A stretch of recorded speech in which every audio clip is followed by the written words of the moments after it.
So we're recording right now. Right now we're setting up the scene.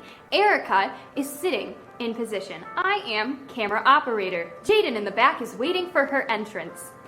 So the beginning of our process was pretty straightforward. We got to work hand in hand with students in the engineering department that were putting together scripts based off of situations in history in which morality or ethic codes were not met in the engineering spaces. Editing a script is a lot different than editing a paper or a book because you have to think about how it's going to play out in person.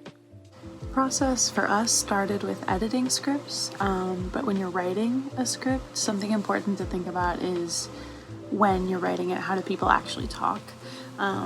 It's helpful to sometimes read the script out loud with a friend or two, or even if you're reading it out loud by yourself and you feel like a crazy person, that's okay. But when you say it out loud, you'll know if it sounds silly. And obviously as 3 theater people, Abby, Erica, and I did not know the proper terminology or proper facts. So the first thing that we recommended when they were making their scripts was to double, triple, quadruple check all of their factual information and make sure that the information was actually truthful. The time is mid-February 2021, in the middle of the Texas power grid emergency. Due to an extreme winter storm, there was power loss throughout much of Texas. The lack of heat led many people to fall victim to the cold. The second step in our process was to make sure that we had access to all of the filming equipment and the locations in which we wanted to use on campus. So in the original versions of the scripts, obviously some of them were built mainly for laboratories or places in which these actual engineering ethic issues could have been presented. But because we live on a university campus, we didn't have access to those types of places. So adjusting the script to better fit the needs of the production team was step 2.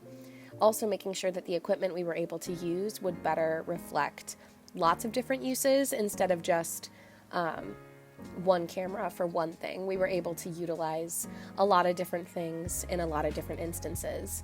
For example, our lighting equipment that we used was just one ring light, but the way in which we were able to change the placement of it changed the location as well.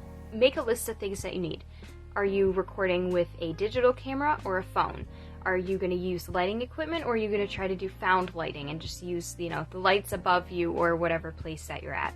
Do I want to write something where we're going to need a bunch of props? Are they easily accessible? Do we have the budget to get them?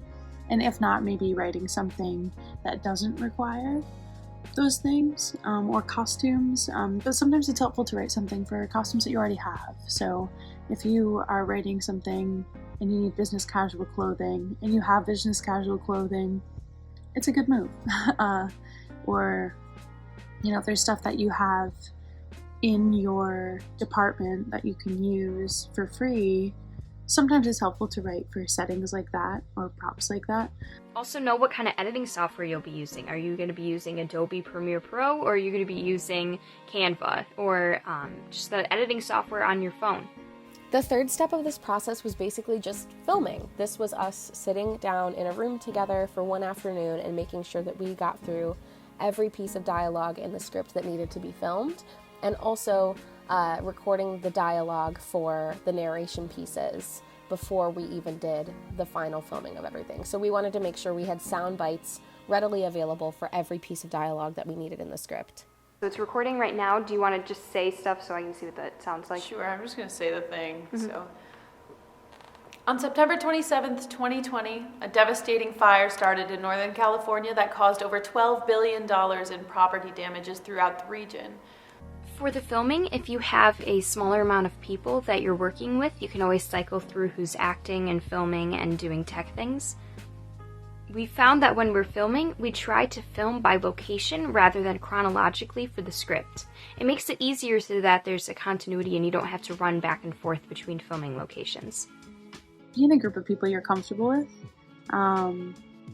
or get comfortable with the people you're in a group with, so that you can bounce ideas off of one another and have a little bit of fun, because it's a lot more fun to watch when you're having fun making the videos.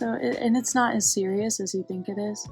The last step has been editing, which is basically using any film editing software. You can use iMovie, Premiere Pro, Google Studios, even YouTube Studio to finish developing the videos in total fruition. So that's with transitions, with title screens, with music in the background, with dialogue, with every piece of information that you'd possibly need for your video to be complete, and then all making sure that it follows the same path as your script. So even though you didn't film in chronological order, you're editing in chronological order to make sure everything is pieced together where it should be.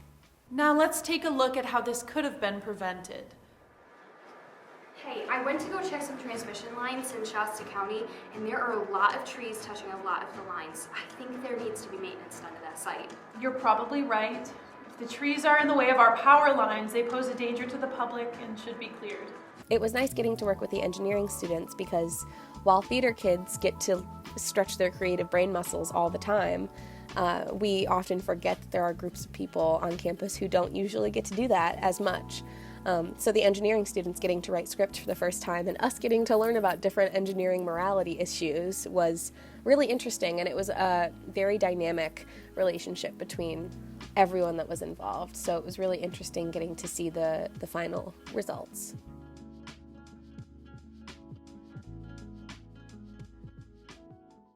Hey, kids, you want to become a utility worker?